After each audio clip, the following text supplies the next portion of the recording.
Brought to you by Techno Camon 30 series.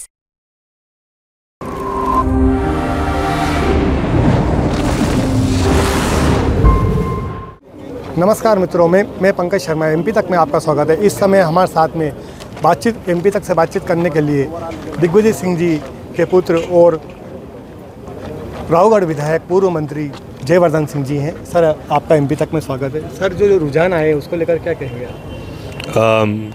Madhya Pradesh में तो जो रुझान आए हैं और जो परिणाम भी आया है, हमें ऐसी बिल्कुल भी अपेक्षा नहीं थी। कहीं ना कहीं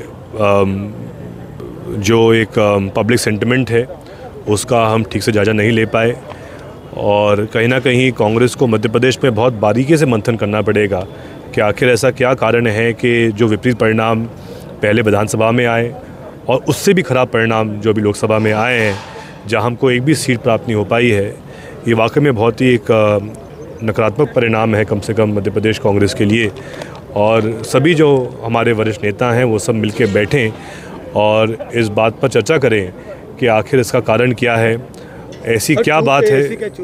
मैं वही कह रहा हूँ, शायद हमें इसका, क्योंकि आज ही हमको ये परिणाम हासिल हुए हैं, अगले कुछ दिनों में हम इसका एक बार बहुत बारीकी से इसका पूरा अध्ययन करेंगे कि आखिर हम कहाँ पीछे रह गए। हर मतदान केंद्र पे जो हमारे एजेंट हैं, जो आम मतदाता हैं, उनसे भी चर्चा करेंगे कि आखिर हम जो हमें जिसकी उम्मीद थी वैसा परिणाम क्यों नहीं मिल पाया। शायद इसमें शायद कुछ कारण ये भी हो सकता है कि जिस प्रकार से हमारे पड़ोस के राज्यों में, चाहे उत्तर प्रदेश हो जहाँ पे इंडिया गठबंधन को एनडीए से ज़्यादा सीटें मिली हैं, या फिर राजस्थान हो जहाँ कांग्रेस ने बहुत अच्छी परफॉर्मेंस की है, जब हमारे पड़ोस के राज्य इतना अच्छा कर रहे हैं तो हम यहाँ क्यों नहीं कर पाए मध्य प्रदेश में। कहीं ना कहीं इसके पीछे जो शायद अगर हम बात करें लाडली बहना योजना के बारे में, तो शायद हम अपने सर पर हमारे कार्यकर्ता और हम सभी, मैं खुद या हर एक नेता हमारा जो कांग्रेस का है, हम सब शायद माता बहनों तक पहुंच नहीं पा रहे हैं या उन तक हमारी बात पहुंचा नहीं पा रहे हैं या उनको समझा नहीं पा रहे हैं। हमको इस पर भी मंथन करना पड़ेगा कि हम हर महिला वोटर तक भी कैसे पहुंच सकते हैं, उन तक भी जो हमारी बात है हम कैसे रख सकते हैं, इस पर भी हमें आगे और ताकत से काम करना पड़ेगा। राजगढ़ लोकसभा सीट भी नहीं जीत पाए, क्या कहेंगे इसको लेकर? जी, सबको उम्मीद थी कि दिग्विजय सिंह जी चुनाव जीत के आएंगे। उनका आखिरी चुनाव है, लेकिन हमको राजगढ़ में भी वो परिणाम नहीं मिल पाया। दिग्विजय सिंह जी ने उनका जीवन समर्पित किया है राजगढ़ के पूरे क्षेत्र की जनता की सेवा के लिए। लेकिन चुनाव होता है और जो परिणाम आता है उसको हमको स्वीकार करना चाहिए है। लेकिन मैं दिग्विजय सिंह जी के बारे में एक बात ज़रूर जानता हूँ, परिणाम सकारात्मक हो या नकारात्मक हो, वो सदैव जनसेवा करते रहेंगे। उनका चरित्र ही ऐसा है कि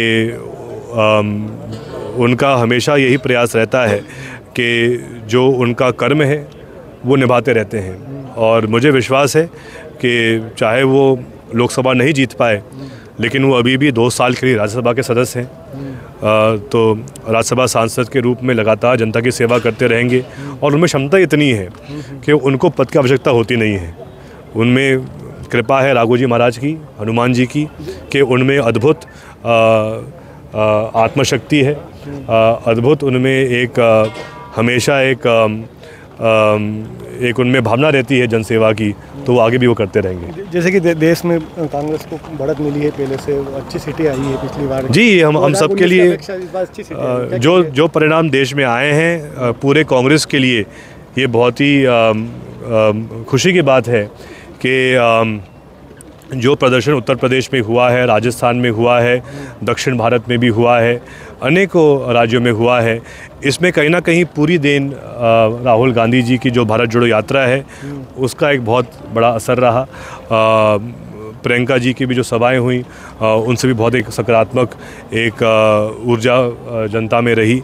और इन सब चीज़ों को मिलाकर अगर हम देखें तो सबसे बड़ी बात इस चुनाव में ये रही कि जो घमंड और अहंकार भाजपा का था कि वो सीधा दावा कर रहे थे परिणाम के पहले ही, काउंटिंग के पहले ही, कि वो 400 पार पहुंच जाएंगे और शपथ इस तारीख को होगी। लेकिन वर्तमान में ये स्थिति हो गई है कि अगर हम अभी देखें तो भाजपा के पास पूर्ण बहुमत नहीं है। जो 272 सीटें उनको जिनकी आवश्यकता है वो लगभग वर्तमान में 240 के आसपास हैं। और अगर हम उनके जो दो सबसे बड़े जो उनके गठबंधन के साथी हैं, चाहे जेडीयू है जिसमें नीतीश कुमार जी उनके नेता हैं, और चाहे टीडीपी हो जिसमें चंद्रबाबू नायडू साहब हैं, दोनों जो संगठन हैं उन्होंने ये स्पष्ट नहीं किया है कि वो किसके साथ है। और उन्होंने ये भी, जहाँ तक हमें जो खबर मिल रही है, कि उन्होंने ये भी कहा है, शायद जो खबर हमको मिल रही है कि जेडीयू ने कहा है कि नीतीश कुमार जी भी प्रधानमंत्री के दावेदार हैं। तो अब देखते हैं आगे क्या होता है। क्या वो कांग्रेस के साथ आएंगे नीतीश कुमार जी, क्या लगता है? अब क्यों नहीं, अगर मुझे जो जानकारी मिली है कि शायद जो कांग्रेस का शीर्ष नेतृत्व है वो भी उनसे बात करेगा। और क्योंकि वो तो पहले से ही उन्होंने काम किया कांग्रेस के साथ में। कुछ महीने पहले तो नीतीश कुमार जी की जेडीयू, कांग्रेस पार्टी और आरजेडी गठबंधन में थे। एक साथ सरकार हमने चलाई है बिहार में, तो देश में भी चला सकते हैं। ये हमारे साथ में थे दिग्विजय सिंह जी के पुत्र राघौगढ़ विधायक जयवर्धन सिंह, जिन्होंने कहा है कि दिग्विजय सिंह जी का यह आखिरी चुनाव था, लेकिन वो चुनाव हारे, लेकिन वो जन सेवा करते रहेंगे। पंकज शर्मा, MP तक, राजगढ़।